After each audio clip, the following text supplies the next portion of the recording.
You're listening to Civic Media. You can tune into any of our live shows on any radio station across the state with the Civic Media app. Find us in your phone's app store and listen anytime, anywhere.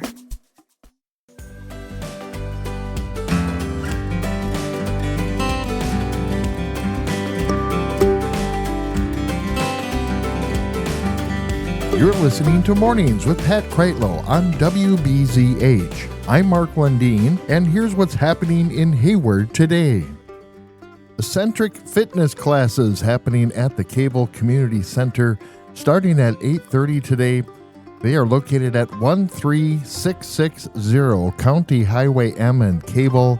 Again, the Eccentrics Fitness class happening at 8:30 at the Cable Community Center. Northwoods Community Food Shelf is open at 10 o'clock today. The food shelf is available every Wednesday and Friday at the Spider Lake Youth Center at the Spider Lake Church Hayward campus, located on Highway 2777, just north of the Hayward Hospital.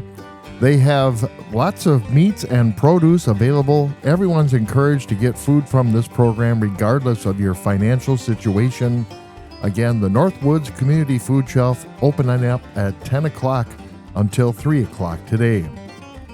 Boys soccer happening today at 5 o'clock. This is for Spooner High School. Boys varsity match at the high school at 5 o'clock. A craft and conversation event will be held at the Sherman and Ruth Weiss Community Library meeting room at 5:30 today. They're going to talk about how to make fry bread. Learn how to make fry bread with Beverly Bearhart and enjoy a casual conversation. They will provide all the ingredients, but feel free to bring a notebook to take notes. Registration is required for this event as space is limited to 10 people. You can register by calling 715-634-2161 or stopping by the front desk at the library. If the class is full, feel free to stop by and just enjoy the conversation. Again, September 2nd at 5:30 till 6:30 at the Hayward Community Library meeting room, how to make fry bread. Girls Varsity Invitational is happening at 9 a.m. on Wednesday, September 3rd. This is girls golf in the Spooner School District. Again, Girls Varsity Invitational Golf event happening at 9 a.m. for the Spooner Golf Group. Northwoods Community Food Shelf is happening again on Wednesday the 3rd at the Spider Lake Youth Center at 10 a.m. This is located at 11255 Highway 77, just north of the Hayward Hospital on the left-hand side. They have lots of meats and produce available. Everyone's encouraged to come get food from this program, regardless of your financial situation.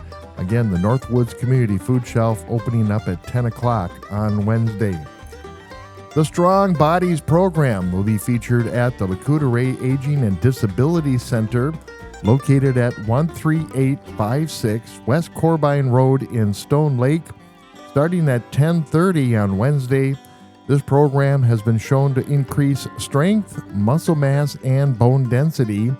Classes are held twice weekly and include progressive resistance training, balance training, and flexibility exercises. Again, Strong Bodies program, 10:30 at the LCO Elder Center.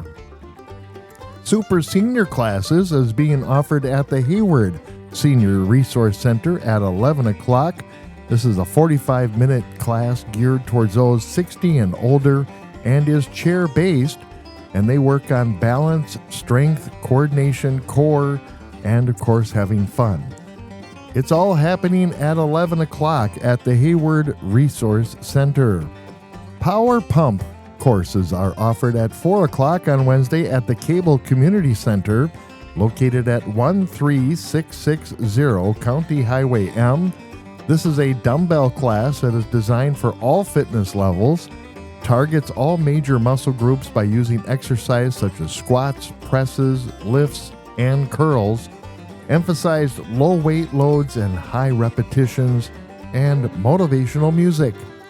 Again, Wednesday at 4 at the Cable Community Center Power Pump classes. On Thursday, September 4th at 10 a.m., the Engage Knitting at the Hayward Library, located at 10788 Highway 2777 in Hayward.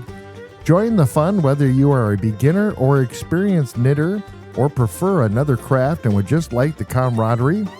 For more information, you can call 715-634-2161. Again, Engage Knitting at the Hayward Library at 10 o'clock on Thursday.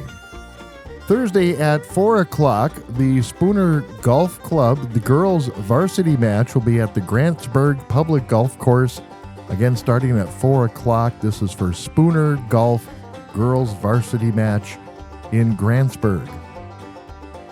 Spooner Girls Varsity Cross Country Invitational starts at 4:30 on Thursday at the Spooner High School. Again, cross country match, Girls Varsity Invitational at the Spooner High School at 4:30 on Thursday. Also at Thursday, a creative movement class will be held at the Cable Community Center. A Spooner boys varsity soccer match will start at 5 o'clock at the Birch Street Soccer Field. Again, Spooner boys varsity soccer, 5 o'clock on Thursday at the Birchwood Street Soccer Field.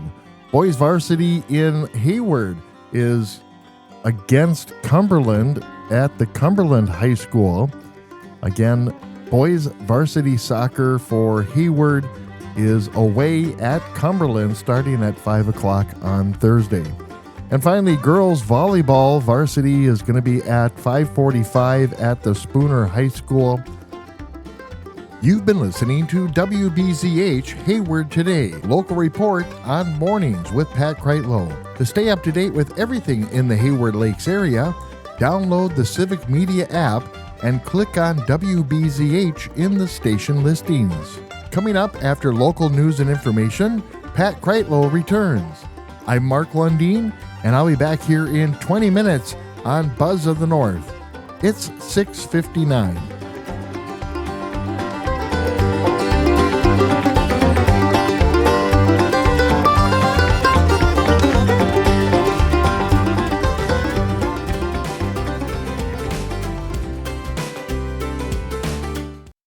You're listening to Civic Media. Stay up to date on the latest news and information for your local community and Wisconsin by signing up for our free email newsletter. Visit civicmedia.us/email to get started.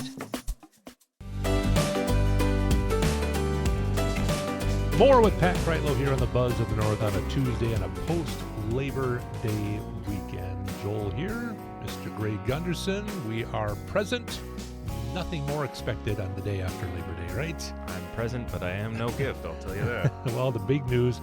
Tuesdays are Greeple Tuesdays, by the way. We talk green and we talk purple, and it's going to be a lot of green because, of course, last week we had the big trade with Micah Parsons being picked up by the Packers from the Cowboys. In your lifetime, first of all, just in your lifetime, Gray, you're a young man, biggest trade ever for the Packers? I think so. Yeah. I can't imagine what else might compete. You know, getting rid of Aaron Rodgers, trading him to the Jets was big, arguably, but for very different reasons. But incoming? Yeah, incoming, absolutely, Yeah. 100%. And I feel like this might actually be the biggest trade I've ever seen. There have been some. I was alive in the Walker era. Yeah, that was right around when my alive started, right around those times. But I know that's absolutely what it's being compared to, and I know in Packers history the immediate comparison is Reggie White, of course. But no, I've never seen anything like this. Yeah, I mean the 2 first-round draft picks to me. Yeah, they're first-round draft picks, but the Packers, you pointed out to me shortly after the trade happened, if the Packers are who we think they're going to be, that'll be a 27th or 28th round or 28th pick in the first round. More than likely. Yeah, and Micah Parsons pushes that further down. It's funny. A team in the Cowboys' position in that trade has that exact value proposition to make with themselves. I'm going to give them a resource that will diminish the quality of what they send me in return. Micah Parsons makes those first-round picks we traded for Micah Parsons worse. So you've got to ask for more in the back end or do something to sweeten the pot, and they didn't. Jerry Jones has gone on record saying that they've struggled to stop the run for years, and so a Pro Bowl nose tackle is an appealing piece. But apparently, in order to stop the run, they've decided, we're just going to let the pass happen because they gave up a generational pass rushing talent. Well, Micah Parsons is a sack guy. He's averaging like 13 sacks a season, like 52 for his career. The big question behind the scenes I have with this is there's just a little inklings. Jerry Jones says it, which I kind of just shove into the garbage can, but other people have said it too, that Micah Parsons, how is he as far as a team player? How is he in the locker room? So that's something that the Packers will find out pretty quick, right? Indeed. Now, there's Jerry Jones has a lot of history. He's a more public and forward-facing owner than many of them are. And so we know more about Jerry than we do about a lot of owners and about his tendencies and his decision-making process. But he had a press conference yesterday, or a couple days ago now, this would have been... Wow, holy cow, this would have been 3 days ago now. Anyway, time has flown since Micah Parsons entered Green Bay. Yeah. But he gave one where he said those 2 first-round draft picks could be Pro Bowl-level players for us. And I thought, oh my gosh, that's the meme. That's actually the meme right there. There's actually a moment in a Family Guy episode where this basically a con artist guy says, here, you could have this boat or you could have this box, this mystery box. Mm-hmm. And Peter says, that could be anything. It could even be a boat. And that's what Jerry just did. He actually just did that. One of these guys could even be Micah Parsons. Jerry, please. But but here's the thing. You have Micah Parsons, and he's only like 25 years old. Yep, he's 26. He is young. He's not like you're picking up a veteran who has, we got a couple-year window. If he does what a guy like him normally does, you've got 6 years probably of him. There are so many sayings, Joel, that people grow up with that I don't think really make sense to you until you see it and you think of it. When I turned 25, I started noticing, oh, wow, these cliches, these phrases that I just know by heart, I've never actually really thought about what they look like in real life. This Micah Parsons trade is a demonstration that Jerry Jones never learned a bird in the hand is worth 2 in the bush. Because he says, hey, those 2 in the bush could be worth anything, even 1 in the hand. Yeah. And so he let go of the 1 in the hand. It's like, dude, Jerry, my guy. I love him. I could kiss him. He's an interesting character. There's a Netflix documentary that came out about him that he basically did. He basically takes credit for the Herschel Walker trade, which other people say that he never even had a hand. Jimmy Johnson, 100%. Never had a hand in that trade. But the be all and tell all will be this season. If this season happens and the Cowboy defense is very good, is elite or top 5 or 10, and the Packers defense is worse than the Cowboys, people will be like, see? Jerry knew Micah wasn't right for our team. Yeah, absolutely. Yeah. And I'll extend that a little bit. I'll say there's kind of 3 versions of how this might happen. You've got the 2 obvious ones. You've got Micah Parsons goes to Green Bay and absolutely balls out. That would most likely look like a Super Bowl victory very soon. You've got the other end of the spectrum where the fit is bad and the defensive coordinator in Green Bay, it's only his second season. So Jeff Hafley might totally misuse his guys, and this might be the end of Micah Parsons' good playing, and this might be the beginning of a huge rebuild for the Packers as of this season. I don't think that's happening. But then you've got the middle ground options, and these are the ones that are most interesting to me because then you have questions like, well, who did the Cowboys pick with those 2 first-rounders?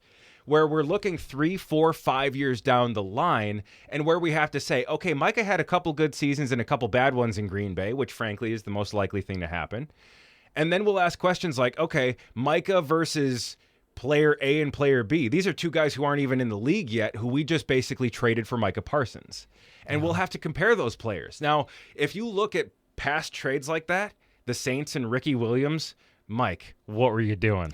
Okay, well, let's look maybe a little less absolutely ridiculous. The Washington football team and Robert Griffin III. That trade didn't really finalize and settle with all the draft picks that were handed around until 5 or 6 years later. Yeah. And it was pretty obvious that the Washington team got fleeced. And it wouldn't have mattered if RG3 stayed healthy. Like, we'll only know what this really looks like in about 5 years unless the Packers win the Super Bowl this year. And I think the excitement is big because the history of the Reggie White trade. The Reggie White trade went about as good as you could ever expect it. So there's a little history there. Could this be Micah Parsons Reggie White Part 2? I know I'm buying a jersey. More Greeple to come a little bit later on this hour at about 7:52. So hold on, we got more to talk about in the NFL. More of Pat Kreitlow and the buzz of the North coming up in just a moment. It's 7:29, by the way.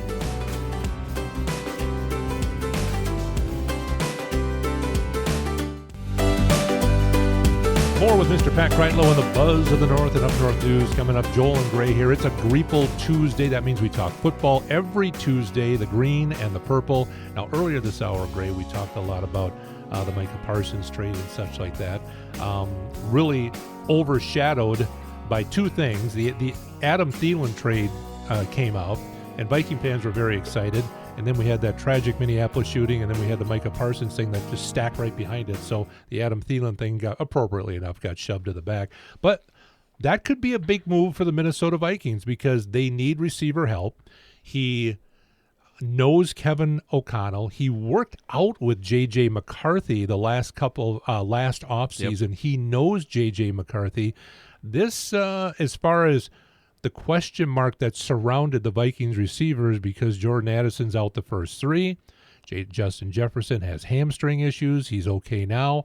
They don't really have a really solid fourth receiver. They have Jalen Reagor in there, I believe his name is. But this is a big pickup for the Vikings. He's healthy. Adam Thielen's had some good seasons. It is 100%, and more than anything, I think he's locker room experience. Funny enough, if you want a good example of the value of his experience, I mean, maybe not the value of it, but maybe, I don't know. It's fair to say that Thielen is an emblematic. A symbol, if you will, of how the Vikings are doing it differently than the Panthers, where Thielen just left. Because if you look at the wide receiver room now in Carolina, they've got 6 receivers on their roster. They've got 3 rookies, 2 second-year players, and 1 real veteran who was drafted 7 years ago, and he averages 200 yards a year. So that the Panthers gave up Thielen blew my mind. It's easy to forget that Adam Thielen's 35. Right. Adam Thielen is the only guy who's played receiver decently past 35 pretty much is Jerry Rice. So Thielen's on the cusp of being number 2 of 2 ever to play decently. And there's kind of an elephant in the room, which would make Adam Thielen 1 of 1 if he pulls that off. And it's not an insignificant one. Yeah, and there is significance. It's been proven to have veterans around young players, especially a positive influence like Adam Thielen. He's just a quality guy. I mean, they posted a video online when he was the trade was announced. His family was jumping up and down, and his young girls were like, "We're going back home. We're going back home." He, of course, was a St. Cloud State guy, and we know the whole story of not being drafted and all that stuff. But it's important for the Vikings because the Vikings passing game with J.J. McCarthy is a question mark in his ability to get the ball to his receivers. So this fills in a little bit of a question mark for the Vikings. Absolutely. This is somebody that J.J. can look at and relax. And that's huge because, yeah, J.J. was drafted last year, but he went down in the preseason, never played a snap. He's basically a rookie. So one thing that any fan who's watched for more than a season or two knows is that rookies will often find a safety valve, a backup parachute, a player that they feel like they can always throw to. And it's a placebo effect. What that is when I look at this guy, I feel like I can throw better to him, so I relax, and I literally do throw better to him. So if that's Adam Thielen, cool. J.J. McCarthy now has that guy who can basically relax him and make him a better quarterback when he's throwing to guys who are not Adam Thielen. One receiver can make other receivers better, both by attracting the attention of the defense and distracting them, but also by calming the guy who's throwing the ball. And younger quarterbacks sometimes need that. That, I think, is the biggest value that Adam Thielen has. And if you want a good example of what I'm talking about, Adam Thielen was still a Viking when you guys had that 33-point comeback against the Colts a couple seasons ago, back in 2022. Yeah. And I thought I hated Adam Thielen. I thought I legitimately didn't like him. Like I thought he had an attitude that I didn't like, but I've watched videos since he left and he's no longer a rival. I love the guy. He's great personality. Watching him during that comeback was so cool. So I like that he's back. I'm going to hate him mid-season. Ask me again later. It seems like the consensus now is, even with the Vikings picking up Adam Thielen and the Packers picking up Micah Parsons, is that the national media and the guys who follow the NFL every day and are there at the camps, they still think the Lions are the best team in the division. They really do. They really, really do. And I think that's fair. But yeah, I'm surprised that I almost wonder if it's not a little bit of defiance. You know, these guys say, I don't care if they got Parsons, it's still the Lions show. Well, maybe. But I think this brings us on par with the Lions, even if you're a hater. Like, what do they have? I mean, yeah, our cornerbacks are thin and their wide receivers are thick. So they've got a basic advantage. But that ignores coaching, that ignores age, that ignores chance, that ignores home field advantage. I mean, like, it's really tough for me to... If you're going to tell me the Lions are that much better, okay, fine. I don't disagree out of hand, but I want you to point to why, and I question whether you've got a good list. The Greeple here talking Green Bay, talking purple. And one thing also, it's not too often we go into an NFL season where there's 3 teams in a division. And I've mentioned this before, Packers, Vikings, Lions. Either one of those 3 teams end up in the Super Bowl.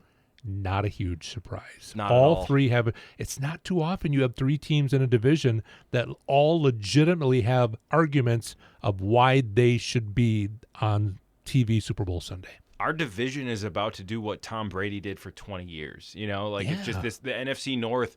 It's always been a team or a couple teams. You know, it went from the Patriots to being the Chiefs, and before that it was the Broncos and the Patriots again and the Colts, and then there was the Cowboys dynasty before that. So like there's always a bad guy. Right now there's 3. It's just a question of which 3. And all have a legitimate argument that you can't look at a Lions fan, a Packer fan, or a Viking fan and say, well, that's pretty optimistic. You don't have a good enough. No, all 3 have a pretty good argument. 100%. They do. 100%. And you know what? I was going through the fans forums after the Parsons trade. Every NFC North fans, like if you're a Bears, Lions, or Vikings fan, you all have the same 3-word sentence that ends with Packers. I'll leave that there. You know what it is. Well, guess what, y'all? You're about to experience what that feels like from the rest of the league, because it's about to be NFC North. We're all the Packers now. Enjoy. Welcome to my club. Hey, Hayward area. Remember, though, U.S. Bank Stadium's closer to us from Hayward than Lambeau Field. That's it for the Greeple. That's it for the Greeple, Mr. Gunderson. I got nothing for that, man. That was a stinky one to end it on. Packers Sunday, Vikings Monday this coming weekend. Thanks for tuning in to another edition here of the Local Shot here, the Greeple. Every Tuesday, Pat Kreitlow is standing by with more Up North news on the Buzz. You're listening to Civic Media. Find the latest news, information, and archives of all your favorite shows on the Civic Media website, civicmedia.us.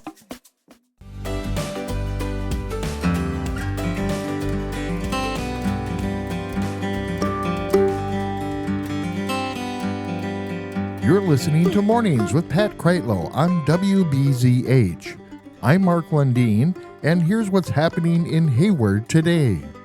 I'm talking today with Marshal Savitsky, but not so much about the City Hayward Police Department. We're going to be talking about what's happening at the Town of Hayward Police Department. There was a recent town board meeting that had a pretty large attendance to it.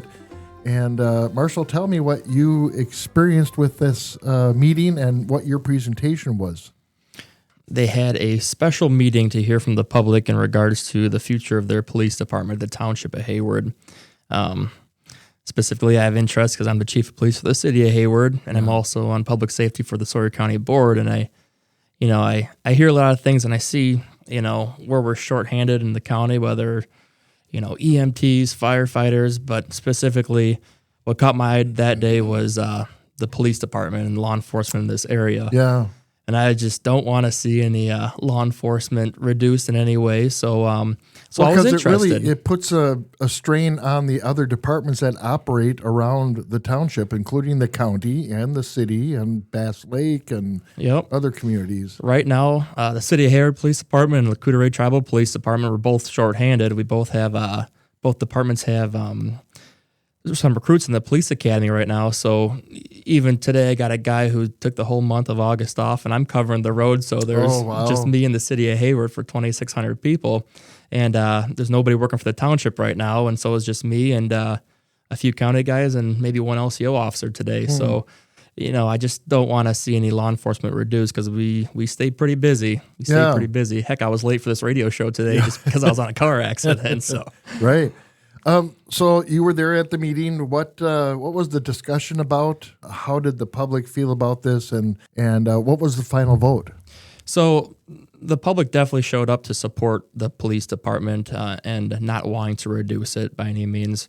There was a few people who maybe thought different, but for the majority of the part, there's probably almost 60 people there, I would say. Okay. And a lot of business owners and people in this area, including famous Dave. He was there to support the police department and keeping that full-time position. Yep. And so public gave the input, and at the following meeting at 6 o'clock that evening is when they voted to approve it, and they're going to discuss what they should, salary and job duties of this position and what they're going to have with this. This police department's been here for almost 20 years now. Wow. So I think 2003 they might have started. And, so they have the squad cars, they got the equipment for it. They just need somebody to fill that role. Right. So. Yeah. Now, would that person's salary be based on a chief's salary or patrol officer's salary? I'm not sure what they're going to do. How they're going to classify it. I think they're going to have another meeting before their August meeting is the way it sounds. They're going to do a little research, which is the right thing to do, and figure out what they should pay. So I don't know if it's going to be somebody like just a regular officer on the road would make, or if it'd be like a chief or sheriff's salary, something like that. I'm not sure. I mean, the township, like for their police department, is always one full-timer, and then he left in December, and 7 part-timers, and all but one, me, left. So there was an 8-man department at one time. Now, you're doing a lot of things in this community. You're on the county board. You're the chief of police for the city of Hayward. You're a part-time contract officer for the town of Hayward, and then you're on the board for Bass Lake. Is there anything else that you do that I haven't listed yet? I sell sweet corn in the fall. Yep. No, I stay pretty busy, but Bass Lake, that's I've been on that board for I think 7 years now. So it's been a while. It's been a while. Yeah. Mm-hmm. This past year, we've had a lot going on. One big thing when I started, we wanted to have a garbage disposal day for the public to bring stuff in and get rid of it at a reduced cost, if anything.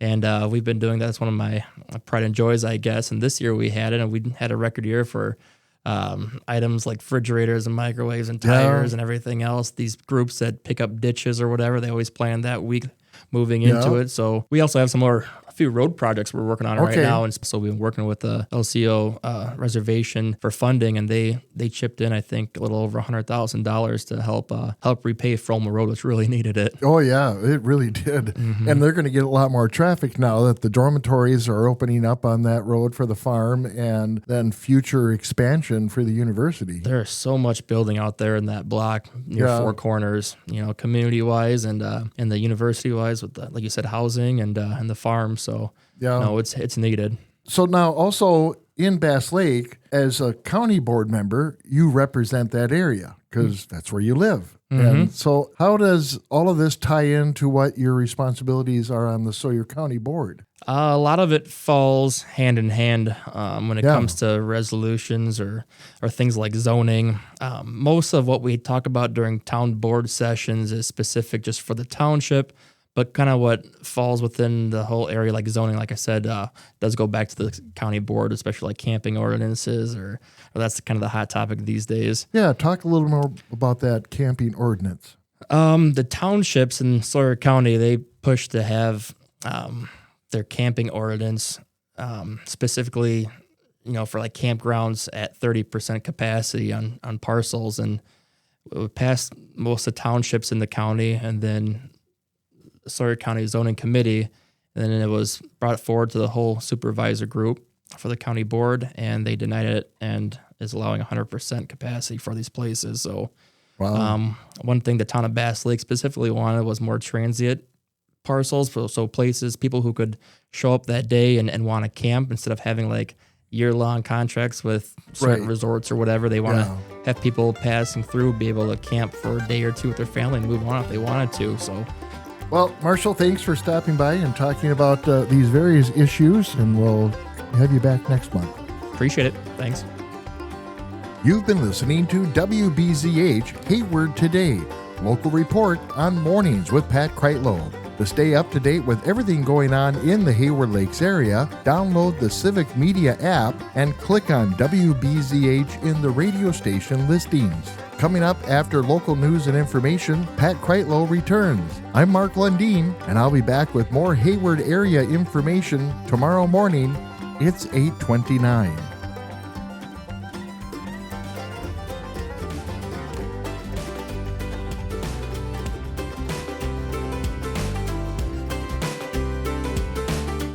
The national news cycle never stops, but it can be hard to find news about your local community. Civic Media is dedicated to providing quality local and state news coverage across Wisconsin. With the Civic Media app, you can get notifications about local stories that matter to you and your community. Find the free Civic Media app in your phone's app store and choose notifications from the menu to tell us what kind of news you want to hear about.